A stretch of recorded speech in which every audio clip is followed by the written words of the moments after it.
श्रीराम जय जय राम. नमस्कार. आज दिनांक 28 जुलै. आजचा विषय आहे नाम घेणाऱ्याच्या मागे पुढे मी उभा आहे. महाराज सांगतात, गूढ शोधून काढण्याकडे मनुष्याची नेहमी प्रवृत्ती असते. कोकणामध्ये पाण्याचे झरे आढळतात. ते कुठून येतात हे कळत नाही. म्हणजे केवळ दृश्यामध्ये असणाऱ्या गोष्टींचे देखील मूळ आपल्याला उकलत नाही. मग जे अदृश्यच आहे त्याचे मूळ आपल्याला कसे कळणार?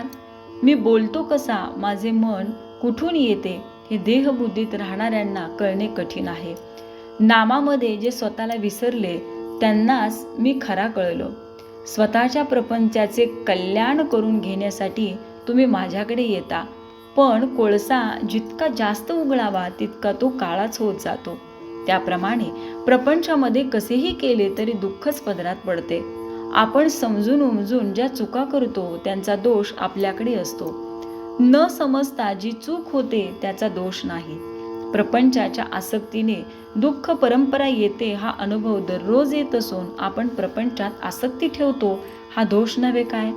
आपले कुठे चुकते ते पाहावे आणि जे चुकते ते सुधारावे. प्रपंचात मनासारख्या गोष्टी कुठे मिळतात?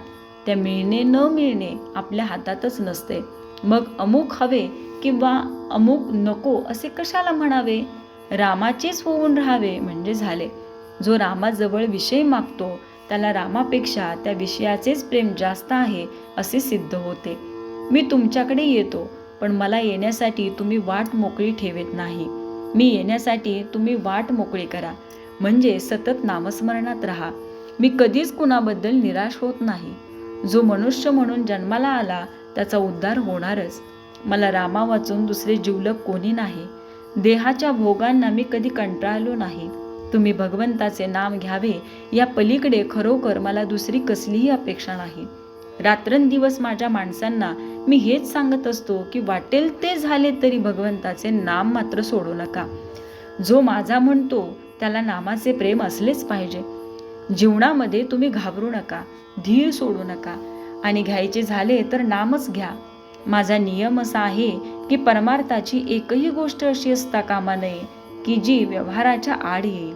माझ्या गावी पैसा पिकत नाही, पण भक्ती मात्र खास पिकते. ज्याच्याजवळ भगवंताचे नाम आहे त्याच्या मागे पुढे मी उभा आहे. मी तुमच्याजवळ आहेच. तो कसा आहे याचा विचार तुम्ही करू नका. तुम्ही नुसते नाम घ्या, बाकीचे सर्व मी करतो. शुद्धीमध्ये नाम घेण्याची जबाबदारी तुमची आहे. मग झोपेत आणि बेशुद्धीत नाम घेण्याची जबाबदारी माझी आहे, ती मी सांभाळेन. तात्पर्य, जेथे नाम तेथे मी हा भरवसा बाळगून असावे तुम्ही. श्रीराम जय जय राम.